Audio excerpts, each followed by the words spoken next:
Okay, thanks. Particularly, you need sufficient feedback here, otherwise I can't hear, all right? Thank you. Testing, sorry. First of all, I would like to apologize for my hoarse voice. I've just caught a cold. Don't worry. Just speak. Thank you. I hope this won't affect the story I'm going to tell you. The story is about a cleaner. About what? About a cleaner. I can't hear the word. A cleaner. A cleaning person. Is that it? Okay, a cleaner. Yes. Okay. Yes. During this period of financial depression, she still managed to keep her job. But she said, my income is much less. Before the financial tsunami, a few residents in the building where I work collected their own domestic garbage, such as papers and aluminum cans, and sold them to the recyclers. So I collect most of these stuff and sold them to the recyclers and got extra income. However, recently I have met up with a lot of competition as the middle-class residents in the building where I work do their own recycling. Consequently, I earn less now, and I'm worried about how to feed my family. You see, not only those who are unemployed, but the majority of the employees are concerned about their incomes and they're depressed. I suggest the government to reduce the taxation of the middle class, monitor the consumer prices, and provide a subsidy to the citizens, such as urging the public transportations to adjust the fares. Last, I would like Mr. Zhang to review the safety procedures for all Hong Kong workers, especially the shocking strategy of Tsim Sha Tsui yesterday. You yourself, Mr. Zhang, said, one accident is too many. Yet, this year, we have already had 8 fatal industrial accidents. So how can we avoid this kind of situation? Thank you. Mr. Zhang, please. Well, first of all, let me thank the 3 students who made excellent suggestions.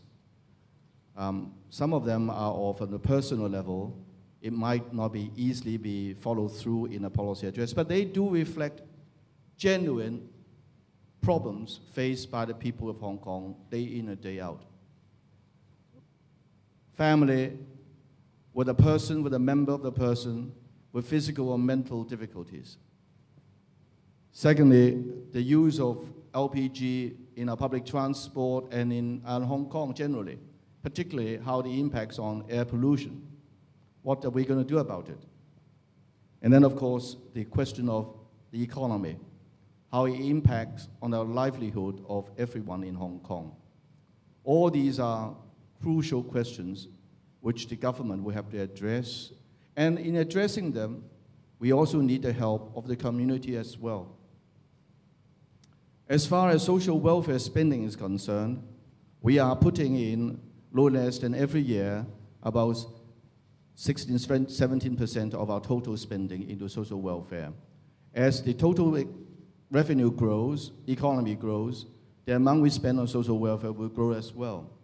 But it's always a very difficult question as to how we divide up that cake among meeting various needs. And I know it will never be adequate, particularly looking through the perspective of one sector of unfortunate people. But I can assure the student who spoke about the brother of yours, you have all the sympathy and help of the community.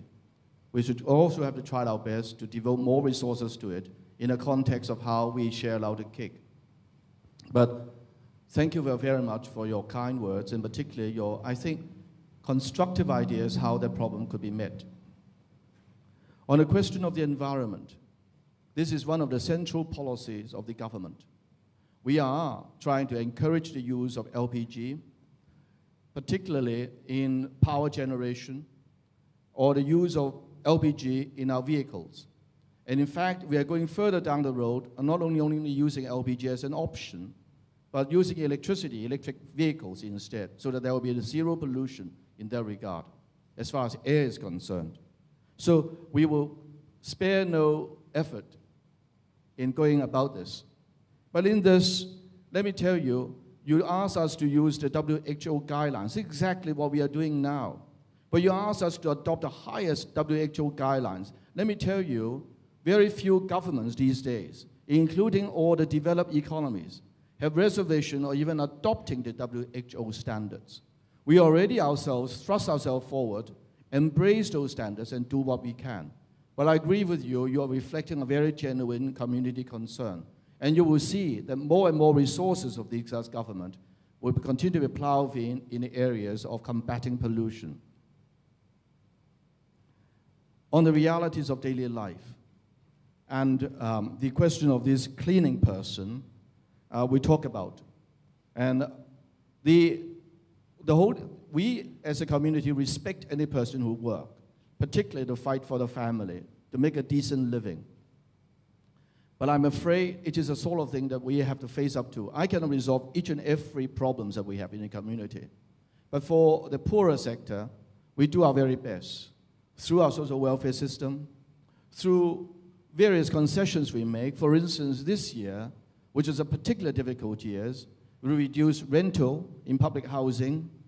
We also reduce the bill for electricity, the bill for water charges, and so on, in order to help them. And these measures will be put in if we have economic problems like the ones we have today.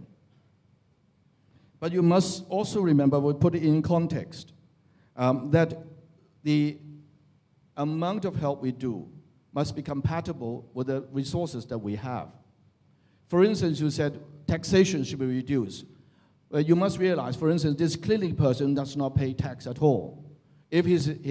Most of the working class who are in the grassroots level do not pay tax. So the reducing taxation will not help this particular person. You may be able to help the middle class, which we are doing as best we can.